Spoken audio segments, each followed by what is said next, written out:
Конституциямыздың бірінші бабының бірінші тармағында Қазақстан Республикасы өзін демократиялық, зайырлы, құқықтық және әлеуметтік мемлекет ретінде орнықтыратындығы көрсетілген. Зайырлы мемлекет ретінде еліміздің білім беру жүйесі діни ұстанымдар мен сенімдерден тәуелсіз болып табылады.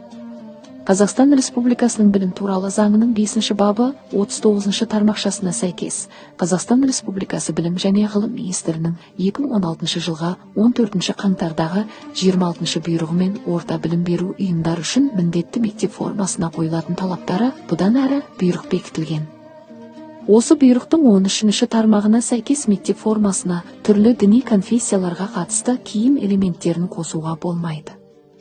Бұйрықтың 27 тармағына сәйкес орта білім беру ұйымының басшысы мектеп формасына қатысты талаптар мен ата-аналарды немесе заңды өкілдерді білім алушыны білім беру ұйымына қабылдау туралы өтініш еркін нысанда беру кезінде қол қойғызу арқылы және жалпы мектептік ата-аналар жиналысында таныстырады.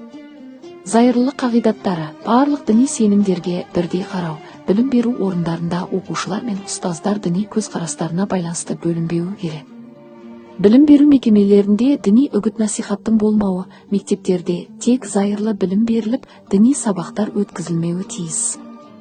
Азаматтардың құқығын қорғау, әрбір оқушының діни сеніміне қарамастан тең құқылы болуын қамтамасыз ету.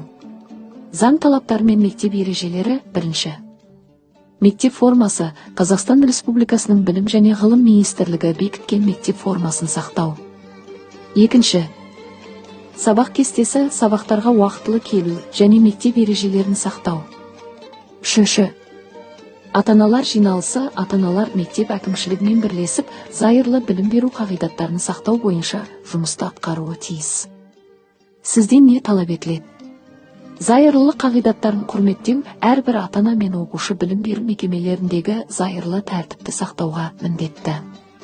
Мектеп ережелерін сақтау, мектеп формасы мен сабақ тәртібін сақтау.